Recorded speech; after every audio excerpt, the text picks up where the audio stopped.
Welcome to my grade 12 English Summative Part 2 and Part 5.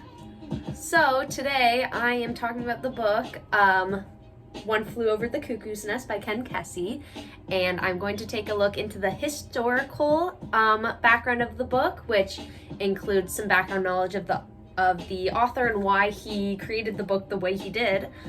And then I'm going to speak about the psychoanalytical lens of the novel and what I believe were some of the thoughts and feelings throughout the book.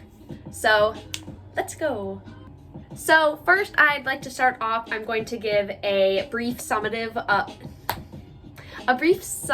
of the novel. So the novel takes place in a mental institution where we go along with the thoughts and the visuals of our narrator, Chief Bromden.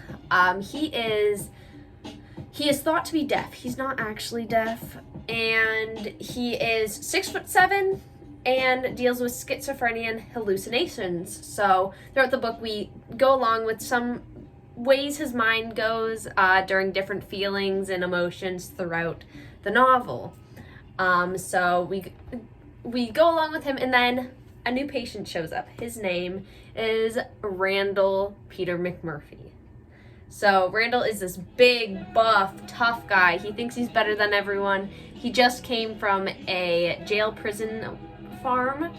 So they sent him here thinking that he may be a psychopath. So he got out of that, and he's thinking the hospital is going to be a luxury compared to this thing. And then everything goes crazy with Nurse Ratched.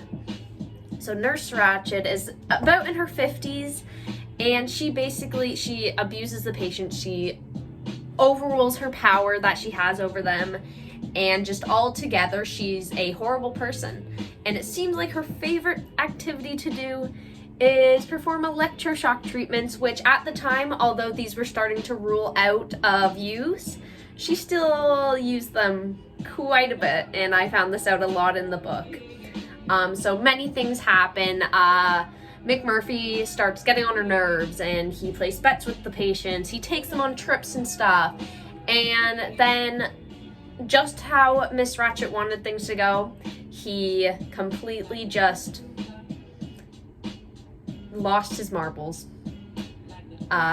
He lost his cool that he held the whole book, and that completely ended in a really sad ending of the book, where he basically sacrificed himself to help the other patients grow themselves bigger, as he worded it, and understand the actual horror that this hospital was doing rather than good. So starting off, I'm going to speak a bit about Ken Kesey, and I actually found this extremely interesting.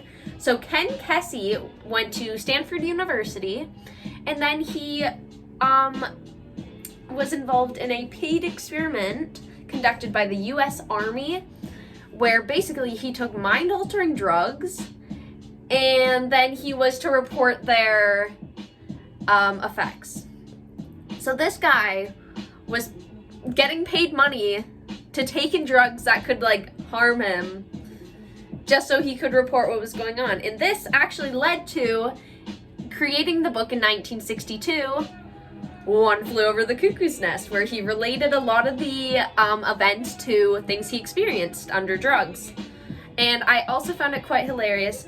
It's almost a coincidence in a way. So 2 years after this book was released, keep in mind, and remember, I told you McMurphy came from a jail, like a prison work farm. This guy, Ken Kesey, so he ended up going to jail because he had possession of marijuana, so this was way before marijuana was legal. And then he fled the country after writing a fake suicide note to get out of going to prison, but they found him anyways and sent him, hear this, to a prison work farm for 6 months. So, although this guy didn't experience any time as a patient in a mental institution, he still could relate heavily to this book. And like, I believe that's where the hallucinations from our narrator, Chief Romden, came from, were most likely visuals that our author had during this experiment. And I forgot to add one important thing that will help me with my psychoanalytical lens of the book. Ken Kesey actually worked as an aide in a hospital. So he dealt a lot with people in the psychiatric ward. So he was able to have secondhand experiences with these sort of things. So that also, I believe, helped him lead into this novel. So this novel is literally like just a lot of his life, even though he didn't experience these things firsthand, but he was able to make a great novel out of it. So, jumping into my psychoanalytical ends, there's many different aspects I want to talk about. So one of them being, just in general, the patients versus aides. So although Ken didn't experience being a patient, I believe he was able to like understand where the struggle and the discrimination was coming from with the nurses and the aides versus the patients, because in this novel the patients are heavily discriminated against, and they are basically said that there's something broken in them and they can't go out in society until it's fixed. And so this will make the patients feel like they're obviously broken. It'll make them feel like almost a sense of like they're so small and minuscule compared to their aides and their nurses. So it gives the patients in this novel, just like in many real life situations, like they should feel scared, or they need to welcome whatever's coming to them, or they're getting it for a reason. Meanwhile, they're not. A lot of these things they don't deserve. And so that's where Nurse Ratched comes in as that aide, where they feel a sense of control, dignity in a way in their work, where they think they're helping people. Meanwhile, they're actually hurting them. But they feel this sense of power, and that's why Mick Murphy was a huge role in this novel, because he was almost like punching their dignity like a punching bag. He kept going after the nurses, after the aides, because he knew that he was equal to them and was not going to take any of it from them. And he thought he needed the other patients to realize that so they could find their worth and find themselves again. So then that brings me to our next thing. It's our main character, or not our main character, sorry, our narrator, Chief Romden.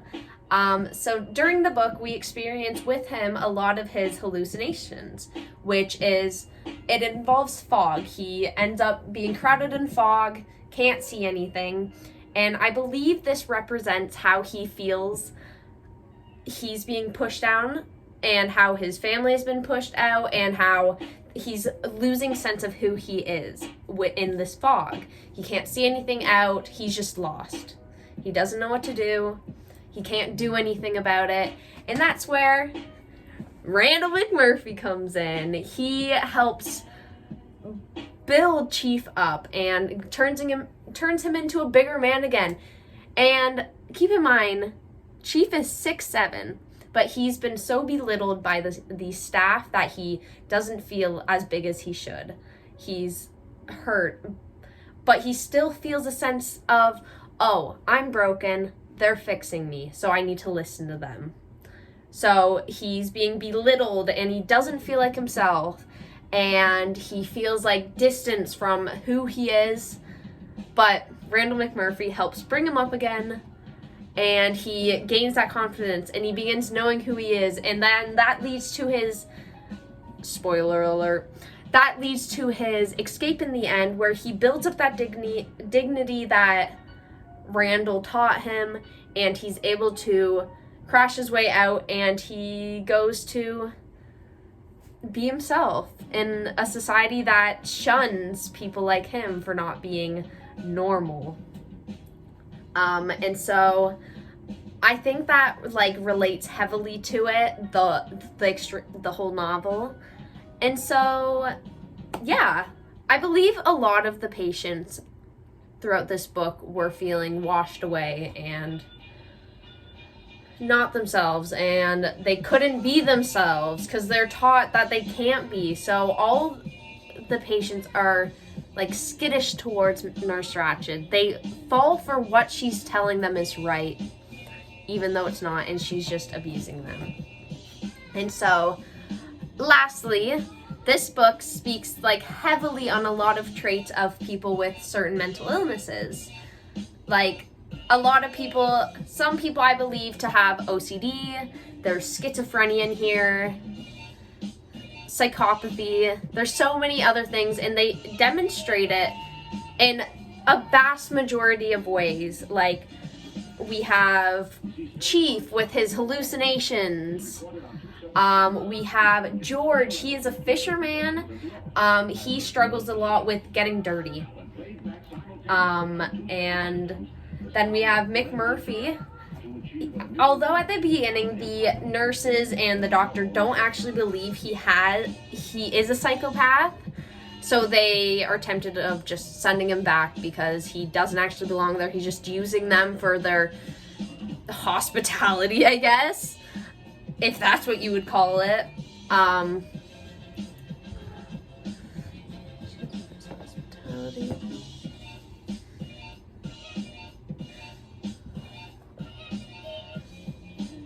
But he actually ends up, after he's had enough, he just completely bursts. He tried his best. He was not listening to the rules, but that was him fighting back to help the other patients.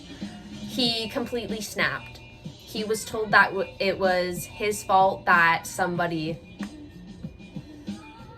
And he went off on Nurse Ratched. He ripped apart her clothing, started going at her neck, and that led to his lobotomy at the very end of the book, which I believed was a sign to show how patients go into things, how they're themselves, they're confident that they can do this, they want to fight against, but then they're knocked down by the discrimination and the abuse that they're put through. And the scary thing is, this is a huge issue of patients not being treated right in even today's society of mental well-being and like mental health services. People aren't treated like humans, they're treated like animals, and like they don't belong. And that's what this whole book was about. It was about being resilient and fighting against the discrimination and abuse. But sadly, it was overcame, and Randall McMurphy ended up dead. However, Chief Bromden was able to push through. He used the death of his friend as motivation to find that strength and push forth and get out of that mindset, because at the beginning of the novel, he believed that he was a broken machine that needed parts fixed, and that what Nurse Ratched was doing was therapeutic for them, even though it was literally electroshock. But he grew over that. He grew as a person this entire novel. He even spoke. He got over that, and everyone thought he was dead. And then he spoke. So he completely grew as a character, he grew as a person, and it was all because of the pushing that McMurphy gave him and let him succeed in the end. So although there was a very sad ending with McMurphy, Chief pulled through, and he was able to be that relief that I know I found in the novel. So thank you so much for listening to my video. And yeah, I hope you enjoyed listening to the biographical history and the psychoanalytical lens of One Flew Over the Cuckoo's Nest.